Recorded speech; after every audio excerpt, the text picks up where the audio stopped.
কোনে যেনেকে পাৰে মিয়া কষ্ট দিয়ক না, আপুনিও দিয়ক না। ৰিক্সাত উঠিলে 5 টকা ভাড়া হলে 4 টকা দি দিব। কষ্ট খালেহে অসমৰ পৰা যাব।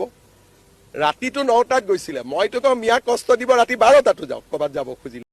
ও মুখ্যমন্ত্রী, আপনি কি ভাবিছে? মিয়াক কষ্ট দিলে কি আপনি ভাবিছে মিয়া অহম এরি বাংলাদেশত বয় খাই পেলাই বাংলাদেশত যাব? কেতিয়াও নাযায়, কারণ মিয়ার জন্ম অসমত হয়েছে আর অসমতি থাকিব। যদি আপনি ভাবিছে মিয়াক কষ্ট দিলে বাংলাদেশত গুচি যাব, তেতিয়াহলে ভুল ভাবিছে, তেতিয়াহলে আপনি ভুল ভাবিছে।